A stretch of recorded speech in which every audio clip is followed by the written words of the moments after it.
Hi friends, आप सभी का हमारे चैनल पे स्वागत है। दोस्तों आज के इस वीडियो के माध्यम से क्लास 10th के बच्चों के लिए सामाजिक विज्ञान के 2022 का मॉडल पेपर लेकर आ चुका हूं और इस वीडियो के माध्यम से आप सभी को इस पूरे मॉडल पेपर का A to Z सॉल्यूशन बताने वाला हूं और बोर्ड के पेपर में किस तरीके से करना है कि आपका एक भी नंबर ना कटे, वो भी मैं आप सभी को अंत में दिखाने वाला हूं और बताने वाला हूं।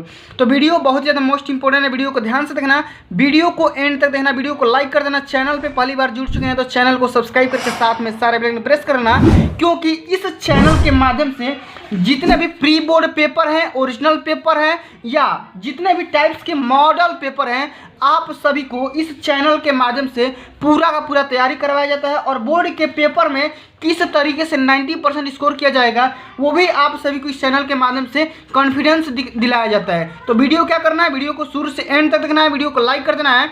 चैनल पे पहली बार जुड़ चुके हैं तो चैनल को सब्सक्राइब करके साथ में सारे बेल आइकन प्रेस करना। चलिए इस धमाकेदार वीडियो को बिना किसी देरी के स्टार्ट करेंगे, लेकिन उससे पहले आप सभी को एनर्जेटिक और ऊर्जावान बनाने के लिए आप सभी के सामने एक मोटिवेशन कोट्स प्रस्तुत करने जा रहा हूं जो कि आप सभी को ऊर्जावान करने में हेल्प करेगा।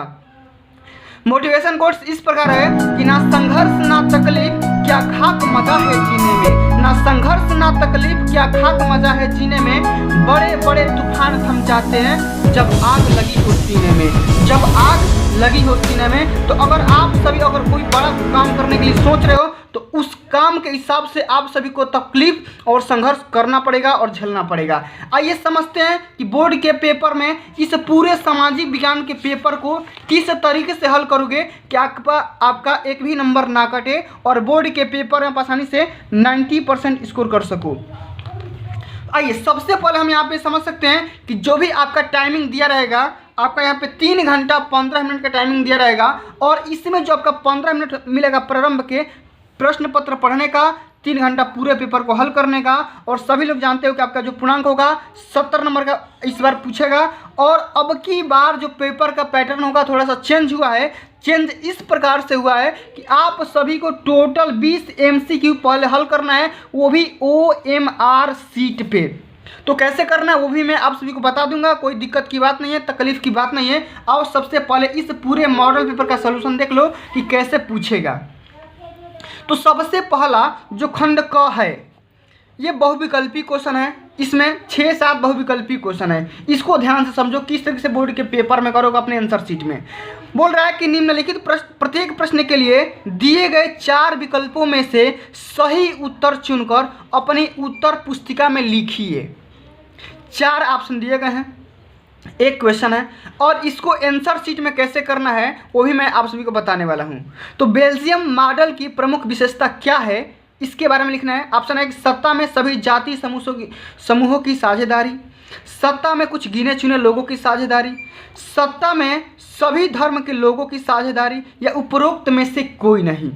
तो बेल्जियम मॉडल की ये प्रमुखता थी, ये विशेषताएं थी कि सत्ता में सभी जाति समूहों की साझेदारी। ऑप्शन नंबर पहला सही हो जाएगा। लेकिन आपको करना कैसे है, यहाँ पे क्वेश्चन लिखा गया होगा और इसके 4 ऑप्शन दिए गए होंगे, क, ख, ग और घ। क को क्या करना है, आप सभी को इस तरीके से गोला कर देना है। क्या करना है, इस तरीके से गोला कर देना है, आपका आंसर सही हो जाएगा। अब अगला क्वेश्चन इस प्रकार है कि महात्मा गांधी ने किस घटना के कारण असहयोग आंदोलन स्थगित कर दिया। इसके भी 4 ऑप्शन दिए गए हैं। रॉलेटेक ये नहीं होगा, जालियांवाला बाग ये भी नहीं होगा। अगला यहाँ पे ऑप्शन समझ सकते हो क्या बोला जा रहा है। अगला ऑप्शन है खिलाफत आंदोलन, तो ये भी नहीं होगा। होगा कौन, चौरी चौरा कांड वाला। तो चौरी चौरा कांड के बाद महात्मा गांधी ने इस आंदोलन यानी कि असहयोग जो आंदोलन था उसको क्या कर दिए, स्थगित कर दिए, रोक दिए। तो करना क्या है, आप सभी को इस घ वाले ऑप्शन को पूरा बढ़िया से ब्लू या ब्लैक पेन से कलर कर देना है। ठीक, अब अगला क्वेश्चन ये है कि 1861 में संयुक्त इटली का शासक कौन बना। तो विक्टर इमैनुअल ये नहीं होगा, बिस्मार्क ये भी नहीं होगा, काबूर ये भी नहीं होगा, विक्टर इमैनुअल सेकंड बना था। तो इसको क्या करना है, ऑप्शन वाले ग को क्या करना है, बढ़िया से टिक कर देना है। ठीक, गोला कर देना है यहाँ पे कि आपका ऑप्शन दिखे ना। अगला क्वेश्चन इस प्रकार है कि हिंद स्वराज नामक पुस्तक की रचना किसने की थी। तो पंडित जवाहरलाल नेहरू, रविंद्रनाथ टैगोर, बाल गंगाधर तिलक या महात्मा गांधी। तो हिंद स्वराज नामक जो पुस्तक थी उसकी रचना किसने किया था? महात्मा गांधी ने। किसने किया था? महात्मा गांधी ने। महात्मा गांधी के द्वारा Hind Swaraj, very very most important question है, ध्यान से देखना। इसी मॉडल पेपर में से आप सभी को अधिकांश क्वेश्चन बोर्ड के पेपर में देखने को मिलेंगे, तो ध्यान से देखना। अगला क्वेश्चन यह है कि जर्मनी का एकीकरण किस युद्ध के बाद पूरा हुआ? ऑस्ट्रिया प्रसा युद्ध, फ्रांस प्रसा युद्ध, फ्रांस ऑस्ट्रिया युद्ध के द्वारा, या इनमें से कोई नहीं? तो इसका जो राइट आंसर हो जाएगा ऑप्शन नंबर ब सही होगा। फ्रांस प्रथा युद्ध के दौरान जो जर्मनी का एकीकरण क्या हुआ था? पूरा हो गया था। अब अगला क्वेश्चन ये है कि भाषाओं को भारतीय संस्कृति की किस अनुसूची में रखा गया है? ठीक, 7वीं, 10वीं, 8वीं और 9वीं। तो मैं बता दूं कि जो भी भारतीय संस्कृति है जो भारतीय संविधान है, भारतीय संविधान में जो भी लैंग्वेज है, भाषा है, उन भाषाओं को अनुसूची 8वीं के अंतर्गत रखा गया है। 8वीं अनुसूची में भाषाओं का जिक्र किया गया है। ठीक, अब अगला क्वेश्चन समझ सकते हो, अति लघु उत्तरीय क्वेश्चन है और ये बोर्ड के पेपर में 2 नंबर में पूछा जाता है, जैसा कि यहाँ पे समझ सकते हो अंकित किया गया है। क्वेश्चन ये है कि गांधी जी के द्वारा चलाए गए 2 सत्याग्रह आंदोलनों का उल्लेख करिए कि गांधी जी ने किस तरीके से, यहाँ पे समझ सकते हो। देखो बहुविकल्पी मैंने बता दिया किस तरीके से करना है, इसी तरीके से हल करना है। तो आप सभी को ये वाला प्रोसेस क्या करना है, नहीं करना है। आप सभी को OMR शीट मिलेगा, क्या 20 क्वेश्चन का OMR शीट मिलेगा आपको। क ख ग घ जो सही है उसको क्या करना है, गोला कर देना है इस तरीके से। लेकिन अति लघु उत्तरीय क्वेश्चन के लिए आप सभी को करना पड़ेगा बाबू, ठीक ना। इस तरीके से यहाँ पे लिखोगे अति लघु उत्तरीय प्रश्न, और यहाँ पे क्वेश्चन नंबर कौन सा कर रहे हो, 7वां कर रहे हो। और इसके बारे में समझा दे रहा हूँ कैसे करना है। बोल रहा है कि गांधी जी के द्वारा चलाए गए 2 सत्याग्रह आंदोलन कौन कौन से होते हैं, उनको क्या करना है, उल्लेख करना है। ठीक, आइए उल्लेख करते हैं। तो जो सबसे पहला सत्याग्रह था, आंदोलन था, वो था चंपारण वाला, चंपारण सत्याग्रह। ठीक, चंपारण सत्याग्रह ये कब किया गया था? तो सन 1917 ईस्वी के दौरान किया गया था। तो बस खाली इतना लिख दोगे तो 1 नंबर मिल जाएगा। और दूसरा आंदोलन का नाम लिख दो, सत्याग्रह का नाम लिख दो कि खेड़ा सत्याग्रह। क्या लिख दो, खेड़ा। अब ये कब चलाया गया था? तो सन 1918 ईस्वी के दौरान, 1 साल बाद। तो चंपारण वाला 1917, खेड़ा वाला 1918 ईस्वी में लिख दोगे, 2 नंबर पक्का मिल जाएगा। देखो यहाँ पे लिखा भी गया है, इसी तरीके से लिखा गया है, 1 नंबर पा गया है लड़का। ठीक, अब अगला क्वेश्चन ये है कि लोकतांत्रिक शासन क्यों लोकप्रिय माना जाता है? 2 कारण बताइए। तो जो सबसे पहला कारण ये है कि सभी व्यक्तियों को समान अधिकार होता है। कब? लोकतांत्रिक शासन के अंतर्गत। लोकतांत्रिक जो शासन होता है ये इसलिए लोकप्रिय माना जाता है क्योंकि इसमें जो सभी व्यक्ति होते हैं, चाहे गरीब हो, चाहे अमीर हो, छोटा हो, बड़ा हो, इससे कोई मतलब नहीं है, सभी व्यक्तियों को समान अधिकार प्राप्त होता है। और जो अगला पॉइंट है आप ये लिख सकते हो कि व्यक्ति को सामाजिक, राजनीतिक तथा धार्मिक स्वतंत्रता प्रदान करती है। आपको सामाजिक जीने का अधिकार है, आप राजनीतिक जीवन भी जी सकते हैं या धार्मिक जीवन भी जी सकते हो, कोई आपको रोक छेक नहीं है। तो दोनों पॉइंट लिख दोगे, 2 नंबर पक्का मिल जाएगा यहाँ से। अब अगला क्वेश्चन इस प्रकार है कि भारत की उत्तरी पूर्वी सीमा पर स्थित 2 लोकतांत्रिक देशों के नाम लिखिए। कौन कौन से देश है भाई? तो कहाँ पर बोल रहा है? उत्तरी पूर्वी सीमा पर। तो उत्तरी पूर्वी सीमा पर यानी कि इधर आओगे, तो इधर आओगे तो सबसे पहले आ जाएगा पश्चिम बंगाल, उसके बाद आ जाएगा नेपाल। तो पश्चिम बंगाल और नेपाल दोनों लिख दो, आपको यहाँ पे 2 नंबर पक्का मिल जाएगा यहाँ से। ठीक, अब अगला क्वेश्चन ये है कि लघु उत्तरी क्वेश्चन को देखते हैं। बोल रहा है कि मरियान और जर्मेनिया कौन थी? मरियान और जर्मेनिया कौन थी? उनको चित्रित करने का क्या उद्देश्य था? उनको चित्रित करने का क्या उद्देश्य था? तो क्वेश्चन बहुत बहुत मोस्ट इंपोर्टेंट है, इसको ध्यान से देख लेना, कर लेना। अगर ये नहीं आ रहा तो ये भी कर लेना कि रॉलेट एक्ट क्या था और गांधी जी ने इस एक्ट का विरोध किस प्रकार किया।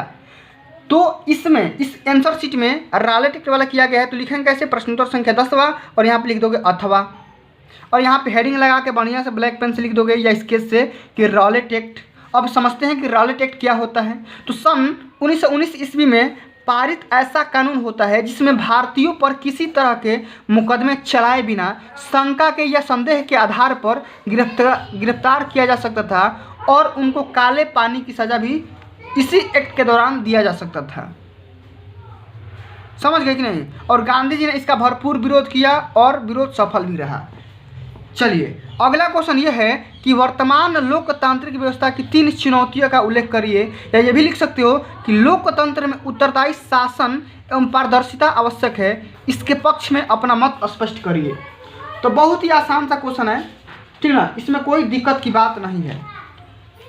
अब शासन के जो भी विभिन्न अंग हैं, आवश्यक अंग हैं, उसके बारे में हम यहाँ पर लिख देंगे कि शासन के विभिन्न अंगों के बीच जो बंटवारा हो जाएगा, सबसे पहला ये हो जाएगा सरकार के विभिन्न स्तरों का बंटवारा हो जाएगा। और अगला जो पॉइंट आ जाएगा, आप हेडिंग बना के लिख सकते हो कि विभिन्न सामाजिक समूहों के बीच बंटवारा हो जाएगा। तो आप इतना तरीके से लिख सकते हो कि वर्तमान की 3 चुनौतियाँ को लेकर आप इस तरीके से कर सकते हो, और इसमें 2-2 लाइन लिख दोगे, आपके यहाँ पे पूरा नंबर 3 नंबर मिल जाएगा, ठीक ना। अब अगला क्वेश्चन ये बोल रहा है कि दीर्घ उत्तरीय प्रश्न, इसको समझते हैं। ये बोर्ड के पेपर में सीधा 6 नंबर का पूछा जाता है, ठीक ना। इसको समझते हैं, बहुत इंपॉर्टेंट है कि अंतर्राष्ट्रीय आर्थिक विनिमयों में 3 तरह की गतियों या प्रवाहों के उल्लेख कीजिए और अपने उत्तर की पुष्टि हेतु उपयुक्त एग्जाम्पल भी दीजिए। तो ये कैसे होगा? आर्थिक विनिमय मतलब हम जो भी आदान प्रदान कर रहे हैं विदेशों से, तो कैसे कर सकते हैं? एरोप्लेन के माध्यम से, रोडवेज के माध्यम से, या समुद्री के माध्यम से, समझ गए। तो इस तीनों तरीके से आप यहाँ पे लिख सकते हो, कोई दिक्कत की बात नहीं है। या ये भी कर सकते हो कि प्रथम विश्व युद्ध के बाद आई आर्थिक महामंदी का क्या कारण था, किन्हीं 2 कारण का उल्लेख करिए, 6 नंबर मिल जाएगा। तो दोनों में से कोई एक कर लो, ठीक ना, कोई दिक्कत की बात नहीं है। अब आइए अगला क्वेश्चन ये है कि सत्ता की साझेदारी आवश्यक है, या सत्ता की साझेदारी का अर्थ क्या होता है, यह क्यों आवश्यक है, किन्हीं 2 कारणों का उल्लेख लिखिए। आइए समझते हैं कि सत्ता की साझेदारी क्यों आवश्यक है भाई। तो किसी देश में शासन करने की शक्ति का समाज के अलग अलग समुदायों, वर्गों या लोगों में बंटवारा सत्ता की साझेदारी कहलाती है। क्या बोलेंगे कि किसी देश में शासन चलाने के लिए समाज के अलग अलग समुदायों, वर्गों या लोगों में बंटवारा जो होता है, उसी को हम बोलते हैं सत्ता की साझेदारी। और यह इसलिए आवश्यक होता है क्योंकि सबका समान रूप से अधिकार प्राप्त हो सके, छोटा हो बड़ा हो, छोटे जाति का हो बड़े जाति का हो, गरीब हो अमीर हो, सत्ता की साझेदारी से सबका मान सम्मान मिल सके और सबका जितना अधिकार है अपने अधिकार के हिसाब से वो जीवन यापन कर सके, जीवन जी सके। इसलिए सत्ता की साझेदारी आवश्यक है। अब ये इसका कारण क्या है भाई, ये क्यों आवश्यक है, कारण लिखना है, ठीक ना। किन्हीं 2 कारण का उल्लेख करना है। तो सबसे पहले यहाँ पे लिख सकते हो कि समान अधिकार प्राप्त न होना। आप सभी लोग देख रहे हो कि जो महिलाएं हैं या जो बच्चे हैं या जो लड़कियां हैं, लड़कों के हिसाब से उनको अधिकार नहीं मिल रहा है शिक्षा के मामले में। तो कहीं ना कहीं सत्ता की साझेदारी आवश्यक है कि भैया आप सभी लोग जागरूक होइए, और बच्चे जितना इम्पोर्टेंट रोल प्ले करते हैं उससे ज़्यादा कहीं आज लड़कियां भी इम्पोर्टेंट रोल प्ले करती है, ठीक ना। इसी तरीके से यहाँ पे अगला पॉइंट लिख सकते हो भेदभाव। जो छोटे वर्ग के लोग हैं उनसे बड़े वर्ग के लोग भेदभाव करते हैं, तो ऐसा ना हो सके, इसको हटाने के लिए सत्ता की साझेदारी आवश्यक है। चलिए अब अगला क्वेश्चन ये है कि मानचित्र संबंधी कार्य। तो मानचित्र कैसे करोगे इसको समझ लेते हैं। कि वह स्थान जहाँ जालियांवाला बाग हत्याकांड है, तो कहाँ पे हुआ? तो सबसे पहले ये समझ लो, तो अमृतसर पंजाब में हुआ था। लेकिन इसको मानचित्र में दिखाना है, कैसे करना है, क्या करना है, वो मैं एक इसका सेपरेट वीडियो बना दूंगा। आप सभी लोग उस वीडियो के माध्यम से देख लेना, समझ लेना। बहुत ही आसान है, कोई बड़ी बात नहीं है। अगर आपको दिक्कत है तो आप मेरे चैनल के प्लेलिस्ट में चले जाओ, वहाँ पर इसका ऑलरेडी वीडियो बना कर रख दिया गया है, ठीक ना। लेकिन फिर मैं 2023 में कैसे करना है वही मैं आप सभी को दिखा दूंगा, बता दूंगा अगले वीडियो के माध्यम से। अब चलिए अगले खंड की तरफ मुड़ते हैं। खंड ख जो है बहुविकल्पी क्वेश्चन है, इसमें भी 6 क्वेश्चन आपको बहुविकल्पी देखने को मिलेंगे। बोल रहा है कि निम्नलिखित में से किस प्रांत में सीढ़ीदार या सोपानी खेती की जाती है। तो सभी को पता है, सभी बच्चे को पता है कि सीढ़ीदार मतलब सोपानी खेती कहाँ पर की जाती है? उत्तराखंड में। और ये उत्तराखंड में क्यों की जाती है बच्चों? ये उत्तराखंड में इसलिए किया जाता है क्योंकि वहाँ के जो एरिया है पहाड़ी एरिया है, और पहाड़ी एरिया है तो पहाड़ तो समतल होगा नहीं, और सब जब पहाड़ समतल नहीं होगा तो पहाड़ को काट के वहाँ पे खेती की जाती है, चाय की खेती की जाती है, ठीक है, जो कि पानी ज़्यादा सहन नहीं कर पाता है। समझ गए कि नहीं?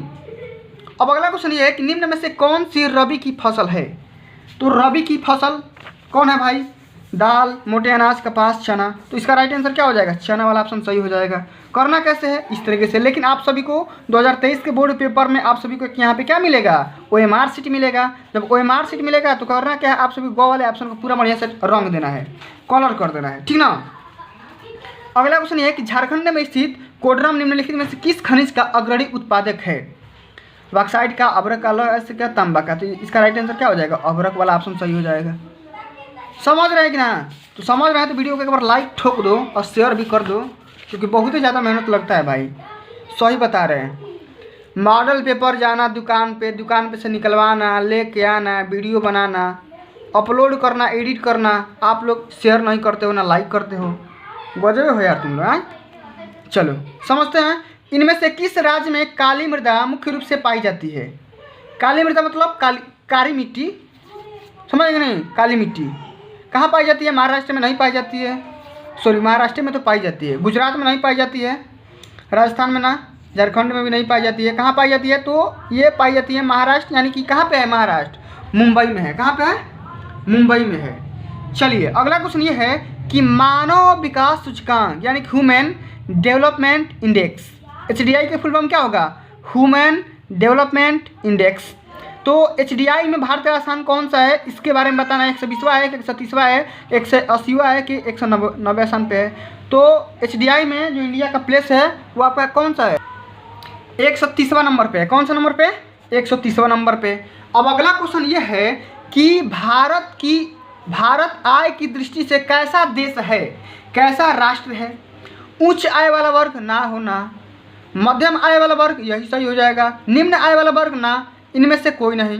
तो इंडिया जो है इनकम की दृष्टि से, पॉइंट ऑफ इनकम, ये जो है मध्यम आय वाला देश है। ठीक। अब अगला क्वेश्चन ये है कि अति लघुत्तरी प्रश्न, अति लघुत्तरी 2 नंबर का पूछा जाता है। 6 नंबर का क्वेश्चन है, ध्यान से देखना कि जैव और अजैव संसाधन में 2 अंतर बताइए। तो जैव और अजैव संसाधन क्या होते हैं भाई, इसके बारे में आप सभी को लिखना है। लिखना इस प्रकार है कि वे संसाधन जिनकी प्राप्ति जीवमंडल से होती है और जिनमें जीवन व्याप्त होता है उसे हम जैव संसाधन बोलेंगे। जैसे मनुष्य हो गया, प्राणी हो गया, जगत हो गया। लेकिन अजैव संसाधन वे सारे संसाधन जो निर्जीव वस्तुओं से प्राप्त होते हैं या बने होते हैं, जैसे कि चट्टान या सभी प्रकार के धातुएं, अजैव संसाधन। समझ गए कि नहीं? चलिए अगला क्वेश्चन ये है कि सकल घरेलू उत्पाद यानी कि GDP के बारे में बोल रहे हैं। GDP बहुत ही बढ़िया से आप लोग जानते हो। GDP के बारे में कौन नहीं जानता है, कौन नहीं सुनता है, ठीक ना। GDP ग्रॉस डोमेस्टिक प्रोडक्ट यानी कि सकल घरेलू उत्पाद क्या होता है भाई? तो हम अपने देश में कितना सामान का निर्माण कर रहे हैं, कितना बेच रहे हैं, क्या हानि हो रहा है, क्या लाभ हो रहा है, उसको क्या बोलते हैं? GDP बोलते हैं। अब अगला क्वेश्चन ये है कि प्रच्छन्न बेरोजगारी का कोई अन्य नाम बताइए। तो प्रच्छन्न बेरोजगारी का दूसरा नाम क्या है? छिपी बेरोजगारी। ये आप सभी को दिखाई नहीं देती है। कहने का सेंस ये है, जैसे मान लो कि 10 आदमी का काम है, 10 आदमी काम करने में बढ़िया है, कर सकते हैं, लेकिन वहाँ पे 2 आदमी को और बढ़ा दिया गया उसी काम को करने के लिए। तो कहीं ना कहीं आप लोग यहाँ पे देख रहे हो कि जो 2 लोग हैं वहाँ पे बेरोजगार ऐसे हैं जो आप सभी को डायरेक्ट दिखाई नहीं दे रहा है। तो इसी को हम क्या बोलेंगे? प्रच्छन्न बेरोजगारी या छिपी बेरोजगारी। 10 आदमी का काम 12 लोग कर रहे हैं, कहें भाई? तो छिपी बेरोजगारी है, प्रच्छन्न बेरोजगारी है। अब अगला क्वेश्चन ये है कि आग्नेय तथा कायांतरित चट्टानों में खनिजों का निर्माण किस प्रकार होता है, इसके बारे में लिखना है। या ये है कि किसी पेय फसल का नाम लिखिए, ठीक ना। उसको उगाने के लिए अनुकूल भौगोलिक परिस्थितियों का विवरण भी लिखिए। पेय फसल मतलब काफ़ी, चाय, कहवा, सब क्या है? पेय फसल है।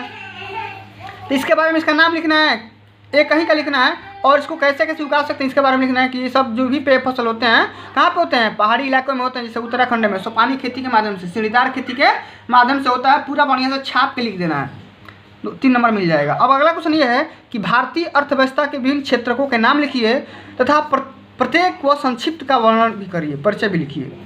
कि भारतीय अर्थव्यवस्था के विभिन्न क्षेत्र कौन कौन से, इसके बारे में लिखना है। या ये लिख सकते हो कि वैश्वीकरण क्या है, वैश्वीकरण क्या है, और संक्षिप्त इसका विवरण करना है। ये भी बहुत ही आसान क्वेश्चन है। अब अगला क्वेश्चन समझो, अंतर्राष्ट्रीय बाजार किसे कहते हैं? इनकी 5 विशेषताओं को लिखिए। अंतर्राष्ट्रीय बाजार कहने का सेंस क्या है जानते हो? अपना बाजार ना, अब जो इंडिया होगा बाजार करने कहाँ जाएगा? Pakistan, Afghanistan, Iran, Iraq, America, England, France. तो ये क्या हो जाएंगे? अंतर्राष्ट्रीय लेवल के मार्केट हो जाएंगे। और वहाँ के भी लोग अगर इंडिया में आते हैं तो हम इसका क्या करते हैं? मार्केटिंग, इंटरनेशनल मार्केटिंग हो जाएगा। इनकी 5 विशेषताएँ क्या होती है भाई? कि अगर वही कोई भी सामान है अपने यहाँ नहीं मिल रहा है तो आप जाओ विदेश से खरीद। जिससे राफेल वगैरह खरीदना है तो क्या होता है? अंतर्राष्ट्रीय बाजार के माध्यम से आता है। या कोई बड़ी बड़ी हथियार जो आती है इसी इंटरनेशनल मार्केटिंग के माध्यम से आता है। ये कर सकते हो कि परिवहन के साधन कितने प्रकार के होते हैं? स्थल परिवहन और सड़क परिवहन को कितने भागों में बांटा जा सकता है? किसी 2 का वर्णन करो। तो सबसे पहले यहीं भी बता दिया, स्थल और सड़क दोनों के बारे में छाप के लिख देना, कोई दिक्कत की बात नहीं है, ईजी है। अब अगला क्वेश्चन ये है कि भारत में उपभोक्ता को समर्थ बनाने के लिए सरकार द्वारा किन कानूनी मापदंडों को लागू करना चाहिए, इसके बारे में लिखना है। या ये कर सकते हो कि वैश्वीकरण का प्रभाव एक समान नहीं है, इस कथन का अपने शब्दों में व्याख्या करिए। तो ये भी आसान सा क्वेश्चन है, 6 नंबर में पूछा जाता है। अब आइए मानचित्र को समझते हैं कि मानचित्र क्या होता है। तो पश्चिम बंगाल का एक उद्यान इस चिन्ह के द्वारा डिनोट करना था। पश्चिम बंगाल कहाँ पे पाया जाता है सबसे पहले आपको मानचित्र में देखना है। और ये पश्चिम बंगाल में कौन सा नेशनल पार्क है उसके बारे में लिखना है। तो उसका नाम है सुंदरबन नेशनल पार्क है, यहाँ पे लिख सकते हो। और इसको इस साइन के थ्रू दर्शा सकते हो। अगला क्वेश्चन एक नर्मदा नदी पर बने बांध, तो कौन सा बांध बना है? तो सरदार सरोवर बांध बना है जो कि गुजरात में है। और महानदी रायपुर में है और इसको इस चिन्ह के द्वारा दर्शाना है। झारखंड का कोयला का क्षेत्र, झारखंड मतलब झरिया सभी को पता है, और झरिया को इस डेल्टा के थ्रू डिनोट करना है। और भारत के पूर्वी तट पर स्थित एक पतन जो कि कांडला और हल्दिया का पतन है, उसके बारे में इस चिन्ह के इस रेक्टेंगल के हिसाब से आपको दर्शा देना है। तो मानचित्र के लिए आप लोग सभी डिस्टर्ब मत होना, मानचित्र के लिए मैं एक सेपरेट वीडियो लेकर के आऊँगा और जल्द ही उसका वीडियो अपलोड हो जाएगा, ठीक ना। तो फ्रेंड्स आज के लिए बस इतना ही। अगर ये वीडियो आप सभी को अच्छी लगी होगी, हेल्पफुल लगी होगी तो वीडियो को लाइक कर देना। चैनल पे पहली बार विजिट कर रहे हैं तो चैनल को सब्सक्राइब करके साथ में सारे बेल आइकन प्रेस कर लेना। क्यों करना?